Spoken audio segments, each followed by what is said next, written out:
Salut chers internautes, je suis Witi Christine. Je fais ici un témoignage pour vraiment dénoncer tout ce qui se passe au EMSA, le ministère Zobel Agodio.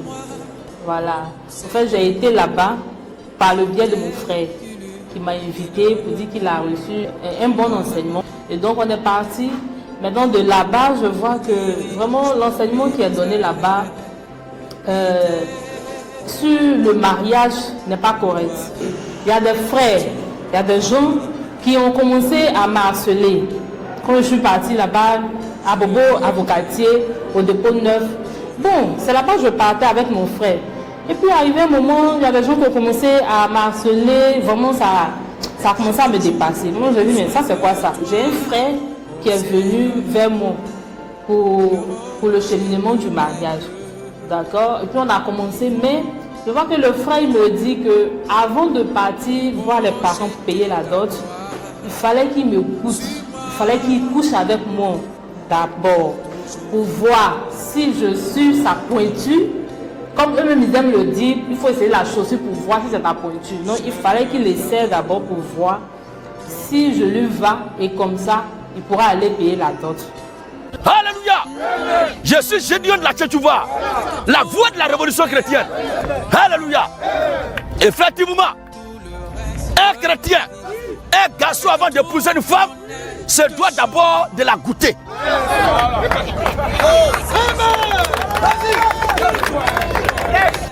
J'ai dit, mais ça c'est quoi? Il me dit non, selon la prédication de son pasteur, Gédéon, donc c'est ce qu'ils suivent selon la Bible. D'après Exode, quoi il m'a donné comme tu. J'ai dit non, mais ça c'est pas.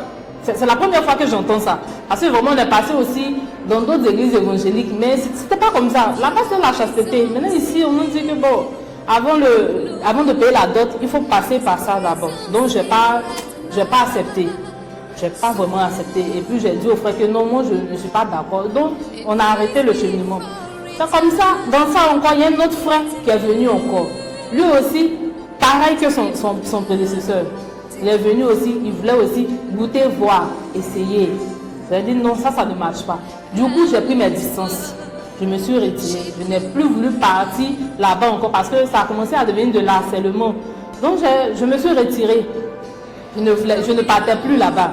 Et mon frère a constaté, il me dit, mais je ne te vois plus au culte, tout ça. Je dis non, vraiment, ce qui se passe là-bas, c'est pas tu. Mais toi-même, tu vas découvrir. Parce que je ne voulais pas, pour ne pas qu'ils disent que non, tu es en train de donner une mauvaise image. Donc je lui ai dit, toi-même, tu vas découvrir. Mais que voilà ce qui se passe par rapport au mariage, toi-même, fais tes enquêtes, tu vas voir. Et c'est dans ça qu'il a vérifié. Et puis il m'a dit que non, vraiment, c'était pas correct. Que j'ai bien fait même d'arrêter de partir là-bas. Voilà. Donc dans ça, il a rencontré le pasteur Adingra.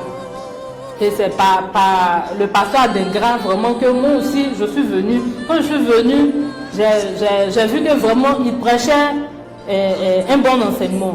C'était vraiment la parole de Dieu. C'est un vrai homme de Dieu, un vrai serviteur de Dieu. Parce qu'ici, il n'y a pas de goûter voir. Il n'y a pas de coucher avec la femme d'abord pour l'essayer. Il n'y a pas ça. Ça c'est carrément interdit ici. C'est carrément interdit. Même un simple baiser, même on ne fait même pas ça pendant la marche. Même tant que tu n'as pas payé la dot, tu n'as pas le droit de faire ça. Donc j'ai vu que c'était différent de l'enseignement que j'ai reçu au EMSA. À vrai dire, je ne voulais pas faire ce témoignage. Je ne voulais même pas parler de ça. Mais vraiment, la lutte que les choses ont pris, la tenue qu'ont pris les choses sur le net, vraiment, cette histoire de Gédéon, il bandit partout, il faut goûter, voir, il faut coucher la femme d'abord, vraiment, ça me dépasse. Et donc, je suis venue donner ce témoignage-là pour aider encore mes soeurs qui sont là-bas, vraiment, à sortir de là. Donc, je viens ici ce soir pour inviter tout le monde à vraiment écouter le pasteur Adingra. Écoutez-le, écoutez ses vidéos. Vous-même, vous allez voir s'il dit la vérité ou pas. Si c'est un vrai serviteur ou pas, vous-même, vous allez en juger. Mais je vous prie de l'écouter et puis de prendre vous-même votre décision. Vraiment, que Dieu aide encore vraiment ceux qui sont encore là-bas. Parce que vraiment, Dieu m'a fait grâce de quitter là-bas. Ne restez pas là à suivre Gédéon pour dire que non, on veut le suivre. Non, nous tous, on cherche la vie éternelle. C'est à cause de ça qu'on cherche la vraie parole. Donc je vous exhorte à quitter là. Et puis bon. Salut, chers frères et sœurs. Je fais ce témoignage pour confirmer les dits de ma soeur. Effectivement, ce qui se passe au EMSA est réel. Vraiment. Moi, ma soeur, je suis sa confidente. Donc, quand les frères venaient vers elle, elle m'expliquait. Au début, quand ma soeur me parlait de ça, je ne voulais pas croire. Parce que vraiment, ce n'est pas quelque chose de propre. Il a fallu qu'un frère aussi m'aborde. Et il me dit que, ah, ma soeur, voilà, je veux marcher avec toi. Ah, c'est la parole de Dieu. On nous enseignait ça aussi, c'est la parole de Dieu. Ah, moi, je propose qu'on monte voir le pasteur. Il me dit non, qu'il faut qu'il me goûte. Faut qu'il marche avec moi, faut qu'il m'essaie. Faut qu'il voit que nous deux, on peut aller ensemble. Et j'ai dit non, que ça, c'est après le mariage. Ça, c'est après le mariage. Je ne crois pas que ce genre de truc là, d'approche ou bien de truc là, ça peut se faire. Il m'a dit c'est ce qu'il enseignait.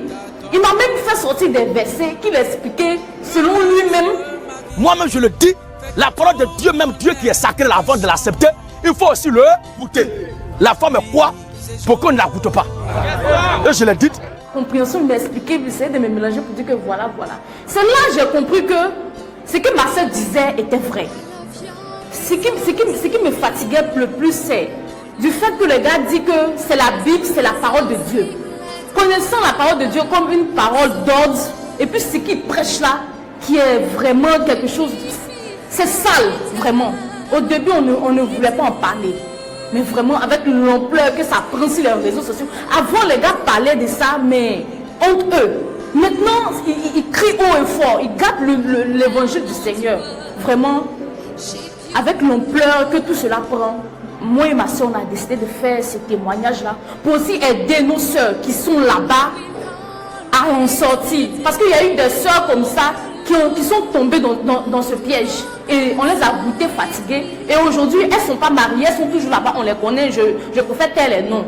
Donc vraiment, aider mes soeurs et ceux qui suivent le prédicateur Gédéon partout sur les réseaux sociaux, qui le défendent bec et ongle, qui sachent que ce qu'il dit là, c'est vrai, c'est réel. Cela se passe effectivement. Voilà. C'est pour inciter les frères et sœurs à sortir et à écouter vraiment le pasteur Adigra. Car cet homme de Dieu là, c'est un homme véritable de Dieu. C'est un véritable homme de Dieu. Tout ce qu'il enseigne, il le démontre par la Bible. Contrairement à ce que ce Gédéon là nous fait croire que les autres quoi. Ça c'est un verset de bandits. Ça c'est un verset de bandits. Voilà. Salut à tous. Moi, c'est Augustine. J'étais au EMSA. Et lui-même, Gédéon, même dans le temps, c'est lui qui m'a baptisé.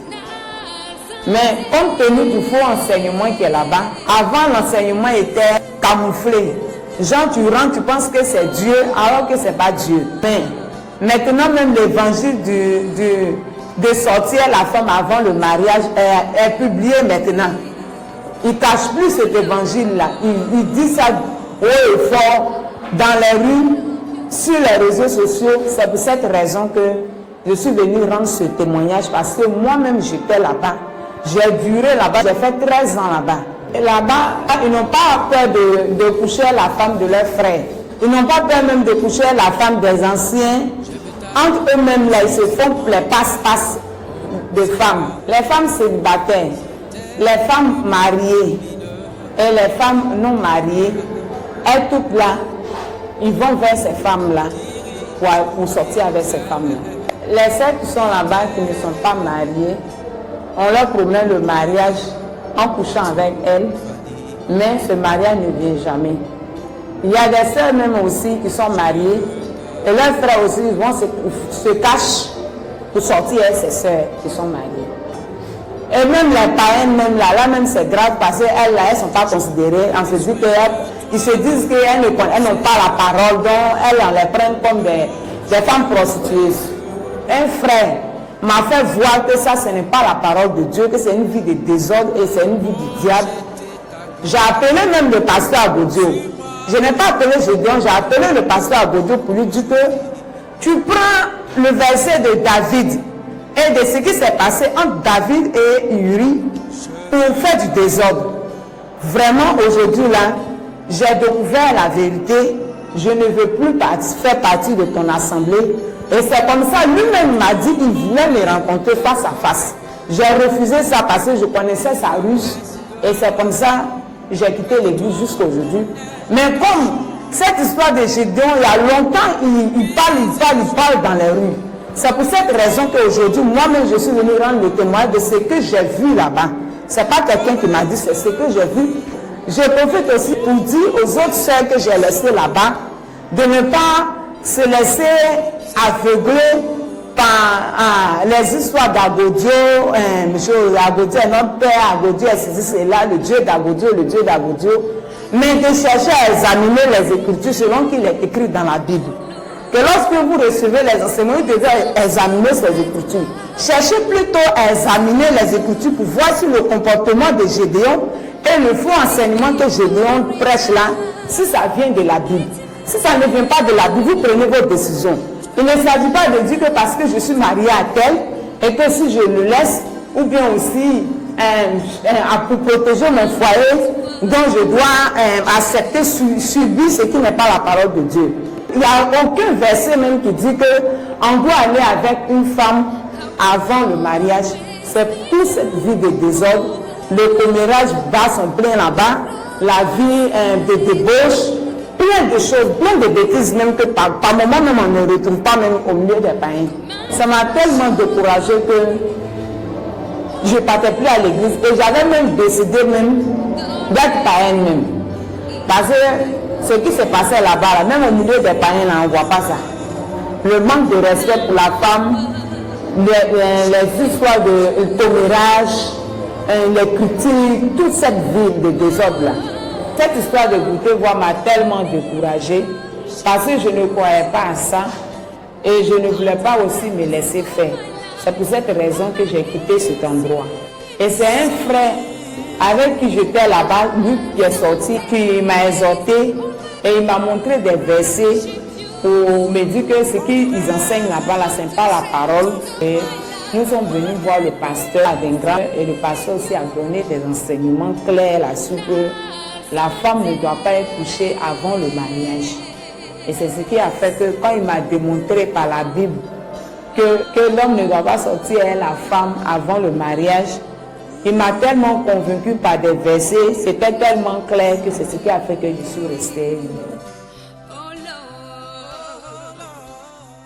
Je suis Catherine Edukouchi. Je vais rendre ce témoignage juste pour vous exhorter à savoir faire la part des choses.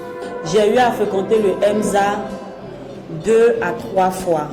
Et lorsque j'y étais, à chaque fois que le culte finissait, on se saluait les uns les autres à la fin, des frères jusqu'aux sœurs. En saluant les frères, j'entendais à chaque fois cette même phrase, à plusieurs fois que j'allais là-bas. Ça, c'est de la bonne chair. Je me demandais pourquoi ils disaient ça. Et les personnes même qui m'ont invité, j'ai essayé de comprendre, de savoir pourquoi les frères disaient cela. Et ils ont essayé de m'expliquer, mais je n'étais pas convaincue. Et la vie qu'ils mènent là-bas ne m'a vraiment pas plu. Je n'ai vraiment pas du tout aimé. Et j'ai donc décidé de me retirer, de ne plus mettre mes pieds là-bas. Et je suis restée dans mon coin. Je suis restée chez moi à la maison. Et malgré tout, les frères venaient quand même m'exhorter, étant à la maison, pour que je puisse vraiment croire en ce qu'ils disaient. Mais ils ne me convainquaient pas. J'ai donc décidé de rester dans mon coin et la même personne qui m'a invité au EMSA m'a encore invité dans une autre église, chez le pasteur Adengra, où je suis actuellement. Et j'ai même dit à la personne, j'espère que là-bas, on ne dit pas, ça c'est de la bonne chair. Il m'a dit non, viens et écoute, pour que je puisse comparer les évangiles. Et quand je suis arrivée chez le pasteur Adengra, j'ai essayé de comparer les enseignements et j'ai vu que le pasteur Adengra exhortait vraiment avec la Bible. Et lorsqu'on posait des questions, les réponses se trouvaient exactement dans la Bible. Donc j'exhorte mes camarades femmes, je répète, j'exhorte mes sœurs qui sont au EMSA à bien écouter les enseignements du pasteur Adengra. Que Dieu vous bénisse. Oh Seigneur, c'est elle qui illumine mon âme.